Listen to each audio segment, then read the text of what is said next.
வணக்கம் Rudra astro TV channel நேயர்களே. நான் உங்கள் சயின்டிபிக் வேதிக் அஸ்ட்ராலஜர் அஸ்ட்ரோரண்டி பேசுகிறேன். நல்லது நினைப்போம், நல்லதே நடக்கும். தொடர்ந்து நம்மளுடைய சேனல்ல வரக்கூடிய வீடியோஸ் பார்ப்பீங்க நம்புறேன்.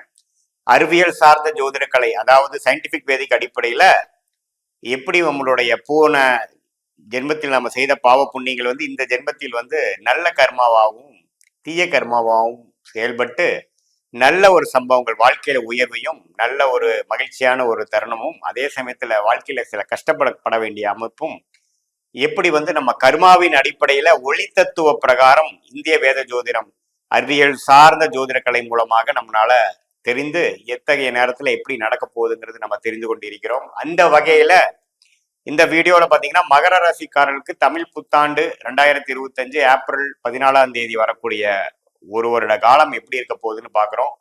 சித்திரை 1ஆம் தேதி ஏப்ரல் 14 2025 இருந்து ஏப்ரல் 13 2026 வரைக்கும் இருக்கக்கூடிய 12 மாதங்கள் மகர ராசிக்காரர்களுக்கு எப்படி இருக்க போகுதுன்னு பார்க்கும் பொழுது, ஆண்டு கிரகம் என்று சொல்லப்படுகிற குரு பாத்தீங்கன்னா 5ஆம் இடத்துல கிட்டத்தட்ட மே 14ஆம் தேதி வரைக்கும் இருந்து மே 14ஆம் தேதிக்கு அப்புறம் குரு பாத்தீங்கன்னா 5ல இருந்து 6க்கு மாறுகிறார். ஸோ அந்த 6ஆம் இடத்துக்கு 12ஆம் இடத்தை கனெக்ட் ஆகிறார். ஸோ 12ஆம் இடம்ங்கிற அவரோட ஓன் வீடாகிய தனுசை பார்வையிடும் பொழுது 12ஆம் வீடு வலுப்பெறுகிறது. ஸோ அது என்ன மாதிரி செயல்படும் அப்படின்னா, இப்போ பார்த்தீங்கன்னா வெளிநாடு போகணும்னு நினைக்கிறவங்களுக்கு வெளிநாடுல போகிறதுக்கு வேணுங்கிற ஒரு அமைப்பு கிடைக்கக்கூடிய அமைப்பு இருக்கு. ஒரு ஒரு சுப விரயங்கள் செய்யணும், ஒன்று கொடுத்து ஒன்று வாங்கணும், அல்லது ஒரு வீடு விற்க முடியாமல் இருக்கு, ஒரு இடம் விற்க முடியாமல் இருக்குது அப்படிங்கிறவங்களுக்கெல்லாம் கொஞ்சம் விரயங்கள் செய்யக்கூடிய அமைப்பு. ஒரு டாப் அப் லோன், ஏதோ ஒரு லோன் வாங்கி ஒரு தொழிலை அபிவிருத்தி பண்ணக்கூடிய அமைப்பு, லோன் போய் ஒரு காரு வண்டி வாகனம்ங்கிற சுப செலவு செய்யக்கூடிய ஒரு அமைப்பு. இது மாதிரி இந்த ஒரு 12ஆம் பாவம் 6ஆம் பாவம் வேலைகள் அதிகமாக செய்யக்கூடிய அமைப்பு மே 14ஆம் தேதி 2025 இருந்து ஒரு 10-11 மாதத்துக்கு மகர ராசிக்காரர்களுக்கு அதிகமாக கொடுக்கக்கூடிய அமைப்பு இருக்கு. ராசி அதிபதியே பாத்தீங்கன்னா 7 நாள் சனி முழுசா முடிஞ்சு 3ஆம் இடத்துல சனி இருக்கிறது ஒரு அருமையான ஒரு டைம். ஸோ நல்ல ஒரு ஓய்வையும், இதுவரை ஒரு மாதிரி இன்கம்ல செலவுகள் இதெல்லாம் கொஞ்சம் நம்ம கைக்கு வாய்க்கு வரவில்லைங்கிற மாதிரி டைட்டா போறதுலாம் கொஞ்சம் ஃப்ரீயா இருக்கக்கூடிய ஒரு அமைப்பு. பணப்புழக்காட்டங்கள் அதிகமாக வரக்கூடிய அமைப்புகள்லாம் மகர ராசிக்கு அதிகமாக கொடுக்கக்கூடிய இருக்கு. அதே சமயத்துல ராகு கேது பயிற்சியும் பாத்தீங்கன்னா 3 இருந்த ராகு 2க்கும் இதுவரை 9ஆம் இடத்துல இருந்த ராகு பாத்தீங்கன்னா 8ஆம் இடத்துக்கும் வரார்.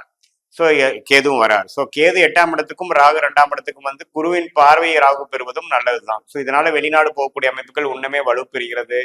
அந்நிய செலாவணியில வாங்குறது, ஒரு அந்நிய சூழ்நிலையில வாங்குறது, நார்த் இந்தியாவில் போய் கொஞ்சம் டிராவல் பண்ணிட்டு வர்றது, கொஞ்சம் இடம் மாற்றம் ஆகுறது, இது மாதிரி விஷயங்கள்லாம் அதிகமாக மகர ராசிக்காரர்களுக்கு கொடுக்கக்கூடிய அமைப்பு இருக்கு. ஸோ ஒரு படிப்பு முடிச்சுட்டு மாநிலத்துக்கு போய் ஹையர் ஸ்டடீஸ் பண்றவங்க, ஒரு கொஞ்சம் வேற இடத்துக்கு மாறி போய் வேலையில மாறுறவங்க, அதே சமயத்துல கல்யாணமாகி இடம் மாறுறது, வேலை நிமித்தமாக தொழில் நிமித்தமாக மாநிலம் வெளிநாடு டிராவல் பண்றது, இது எல்லாமே அதிகமாக இந்த வருடம் முழுக்க தமிழ் புத்தாண்டு முழுக்க மகர ராசிக்காரர்களுக்கு கொடுக்கக்கூடிய அமைப்பு இருக்கு.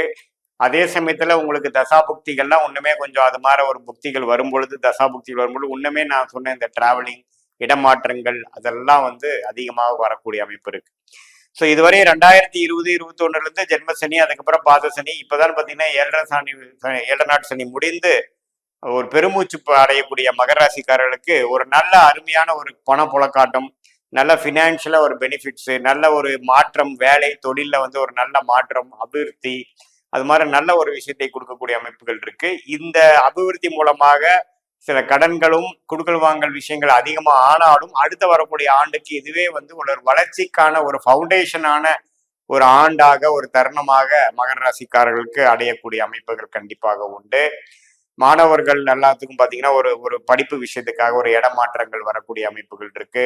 ஒரு கோர்ஸ் போகிறது, ஒரு ஒரு ஆன்லைன் கோர்ஸ், ஒரு ஃபாரின் கனெக்ஷன்ல படிக்கிறது, அது மாதிரி விஷயங்கள் அதிகமாக உண்டு. விளையாட்டு துறையில இருக்கிறவங்களுக்குலாம் அதிகமாக டிராவலிங் கொடுக்கக்கூடிய அமைப்புகள் உண்டு. அதே சமயத்துல ரிசர்ச் லைன்ல இருக்கிறவங்களுக்குலாம் நல்ல பெனிஃபிட்ஸ் வரக்கூடிய அமைப்புக்கு, ஏன்னா 12ஆம் பாவமே வலுக்கிறதுனால நல்லா பெனிஃபிட்ஸ் இருக்குது. திடீர்னு ஒரு ஷார்ட் ட்ரிப் வெளிநாடு வெளிமாநிலம் போயிட்டு வரக்கூடிய அமைப்புகள் பல பேர்த்துக்கு வரக்கூடிய அமைப்புகள் உண்டு. அதே சமயத்துல இந்த ஹாஸ்பிட்டல், அதாவது சீனியர் சிட்டிசன் பாத்தீங்கன்னா கொஞ்சம் ஹாஸ்பிட்டல் செலவாகிறது, கொஞ்சம் விரயங்கள் ஆகிறதும் இருக்கும். ஸோ அதனால ஹெல்த்தும் கொஞ்சம் பார்த்துக்கணும். கொஞ்சம் தேவையில்லாத ஃபுட் ஹேபிட்ஸ் இருக்கிறதுனால ஹெல்த் வந்து கொஞ்சம் ஸ்பாயில் பண்ணிக்கிறது, டயபெட்டிஸ், பிபி, தைராய்டு இஷ்யூஸ் அது மாதிரி விஷயங்கள்லாம் கொஞ்சம் உருவாகக்கூடிய அந்த 6ஆம் இடம் வலுக்கக்கூடிய காரணமாக இருப்பதனால் கொஞ்சம் ஃபுட் ஹேபிட்ஸும் உங்களோட ஃபிசிக்கலாக பார்த்தீங்கன்னா கரெக்டாக உங்களோட ஹைட் வெயிட் மெயின்டைன் பண்ணுறது, கொஞ்சம் வந்து ஃபிட்னஸ் பார்த்துக்கிறது, நம்ம வந்து ஒபீஸ் ஆகி நம்ம அவுட் ஆஃப் கண்ட்ரோலாக இல்லாமல் கொஞ்சம் ஹேபிட்ஸ் வந்து டிசிப்ளினாக வாழக்கூடிய அமைப்புகள் பார்த்தீங்கன்னா இந்த 6ஆம் வீட்டோட நல்ல பலன்களை கொடுத்து தீய பலன்களை குறைக்கக்கூடிய அமைப்புகள் கட்டாயம் உண்டு. ஸோ சனி 3ஆம் இடத்துக்கு போறது பார்த்தீங்கன்னா நல்லாவே கொஞ்சம் பண புழக்காட்டங்கள் நல்லா இருக்கும், செலவுக்கு பணம் வந்து வந்து சேரும், பிரச்சனை இல்லாத அமைப்புகள் உண்டு.